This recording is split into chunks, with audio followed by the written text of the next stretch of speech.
Hello everyone, welcome to the online lecture series on information theory and coding. This is lecture 3. The contents are related to channel coding. We will be discussing various linear block codes. In the previous lecture, we had discussed repeated codes and Hadamard codes. In this lecture, we will be continuing with Hadamard codes and then proceeding with Hamming code. The different parameters of Hadamard code, we have k information bits. If we have k information bits, we have n is equal to 2 raised to k code word bits, and hence the parity bits are given as n minus k, that is 2 raised to k minus k. The minimum distance is n by 2, as we have seen in the previous lecture that between any two code words the Hamming distance is n by 2, and thus the minimum distance is also n by 2. So if at all the code word has got n bits, then n by 2 bits are different from the other code words. So that is the reason it is n by 2. So n is nothing but 2 raised to k, and hence we can write it as 2 raised to k divided by 2 or 2 raised to k minus 1. The rate of the code is k by n, hence it is k upon 2 raised to k or k into 2 raised to minus k. The minimum distance can be used to find the number of errors which can be corrected by a Hadamard code, and usually d minimum will be even number because n will also be an even number, because always we have n is equal to 2 raised to k, which will be an even number, and n by 2 also will be an even number. So in order to calculate the number of errors which can be corrected, we use this formula d minimum minus 2 divided by 2. If d minimum is an odd number, we know that the formula is d minimum minus 1 divided by 2. But since d minimum is even, we use d minimum minus 2 divided by 2. So we get d minimum is 2 raised to k minus 1 divided by 2 minus 1. So this is the formula 2 raised to k minus 2 minus 1. So basically we can find the errors corrected by any code. For significant error correction, k has to be greater than 2. Otherwise, if k is equal to 2, what happens is that this will become 2 raised to 0 minus 1, and it will not be able to correct any errors. So k has to be greater than 2. And for large k, t increases as 2 raised to k, and therefore when we have larger information bits, then we can have significant error correction. So this is one of the advantage of Hadamard codes. Disadvantage of Hadamard code is that as k increases, the number of parity bits increase very much in comparison to the information bits. We have a look at this. When k is equal to 1, n is equal to 2, and r is equal to 1. When k is equal to 2, n is equal to 4 and r is equal to 2. When k is equal to 3, n is equal to 8, r is equal to 5, k is equal to 4, we get n is equal to 16, r is equal to 12. So as k increases from 1 to 2 to 3 to 4, the number of redundant bits are going on increasing very much in comparison to the information bits. And if at all we see the rate of the rate of code is decreasing from half to 3 by 8 to 1 by 4. So basically what happens is that if k is large, in order to transmit code words at the same rate as the data words, much larger bit rate will be required. So that is the reason when I say much larger bit rate is required, bandwidth required also will be more. So there are two disadvantages which we can see here. As k increases, the number of redundant bits also increase, and the bandwidth also will increase, and hence this is the disadvantage. Hadamard codes are only used when there is no bandwidth restriction, such as in deep space probes. Example of this is satellite communication. Next we go to Hamming code. Basically, what is Hamming code? Hamming code is a single error correcting code with d minimum is equal to 3. And if at all d minimum is equal to 3, what we know is that 2t plus 1 is equal to d minimum. So 2t plus 1 is equal to 3 and t is equal to 1. Hence, it can correct single error. Also, the number of errors which it can detect, L, is given as d minimum minus 1, and hence a Hamming code can correct single error, whereas it can detect 2 errors. Now these are the parameters. The number of bits in the code word is given as n is equal to 2 raised to r minus 1, and hence the number of information bits, which is n minus r, will be given as 2 raised to r minus 1 minus r. So we take an example. If r is equal to 3, we get n is equal to 2 raised to 3 minus 1, which is 7, and k is equal to 7 minus 3, that is n minus r, which is 4. So basically we get a 7,4 Hamming code. This is the smallest Hamming code possible. What I mean by that is that r, the minimum value of r which can be selected is 3. So the lowest possible code which we get is 7,4 Hamming code, and this is a linear block code.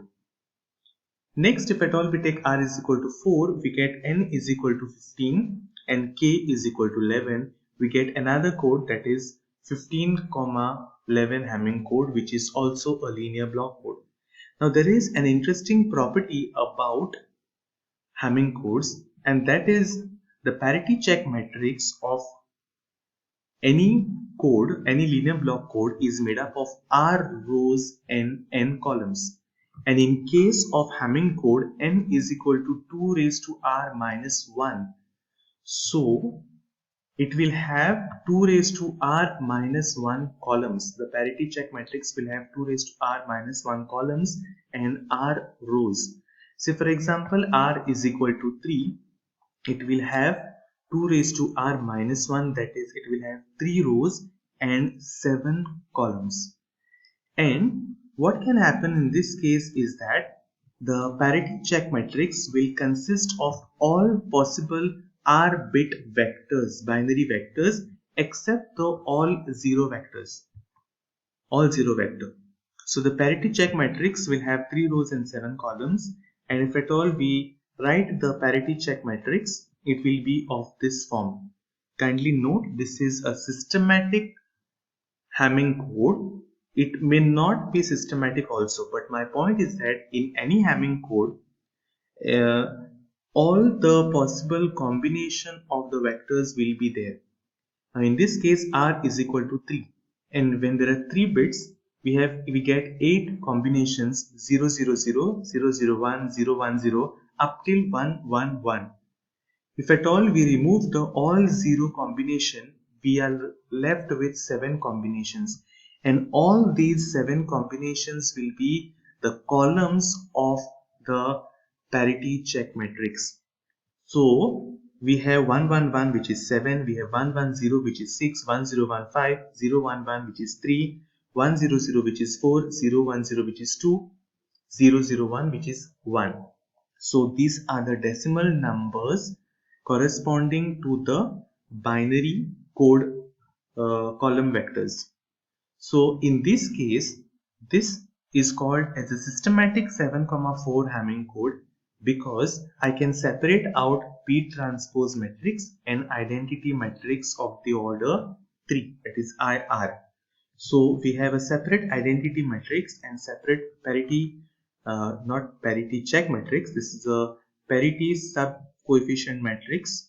So that is the reason, since both these matrices are separate, we can call it as a systematic code. So what is the difference between systematic and non-systematic codes? So basically, in case of a systematic Hamming code, the matrix is given like this. The sub-coefficient parity matrix is given like this, and identity matrix, both are separate, and hence it is a systematic code. But if at all we see the decimal representation of each of this column, then they are not arranged in order. It is 7, 6, 5, 3, 4, 2, 1. Neither it is in ascending order nor it is in descending order. Why it is not in order? Because all the elements which are, all the columns which are containing only one are grouped together as identity matrix, and hence, because it is a systematic Hamming code, all the decimal numbers will not be arranged in a particular order. Now, if at all we want all the numbers to be arranged in a particular order, we can have a parity matrix, parity check matrix of that form also, but in that case, the code will be non-systematic. So what we have done is that we have arranged all the columns of the parity check matrix in order, that is 1 to 7. Similarly, it can be arranged if you want in from 7 to 1, that is descending order. I have arranged them in ascending order. But here, if at all you see, then I cannot get a separate parity sub-coefficient matrix and identity matrix. All the column vectors are mixed, and I cannot separate the parity check matrix into two sub-matrices. So that is the reason this particular code is called as non-systematic code. Now let us have a look at systematic 7,4 Hamming code. This is the parity check matrix which we have already seen previously. So from this we can generate the generator matrix. So basically generator matrix is of the form IK and P. So this P transpose, I will be taking the transpose of P transpose, and hence I get P, and then I add the identity matrix of the order 4 cross 4 because K is equal to 4. And from this, now this is a systematic code, and hence I get first 4 message bits are there and then 3 parity bits are there. So the 7 code word bits will be made up of 4 message bits and 3 parity bits. And the equations of the parity bits are given like this. So the first equation I get from this particular column for P1, that is M1 XOR M2 XOR M3. We have solved examples previously, so I am not explaining in detail. Similarly, the second parity bit P2 is also the code word bit C6, and the equation is M1 XOR M2 XOR M4, this one, and the third equation is M1 XOR M3 XOR M4. Now these equations can be also written in the form of all code word bits and can be considered as parity check equations. So this first equation I can write it. Now this is M1 is nothing but C1, M2 is C2, M3 is C3.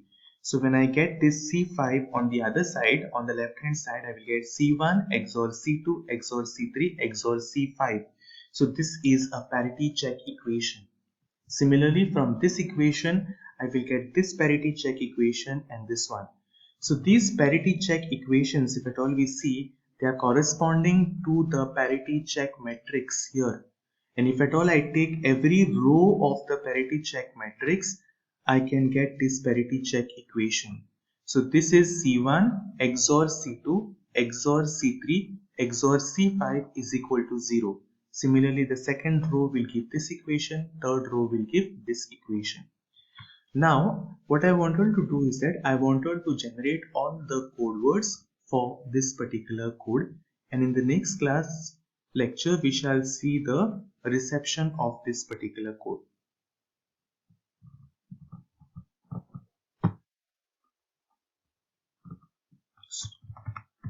So the syndrome, this we shall have see in the next class.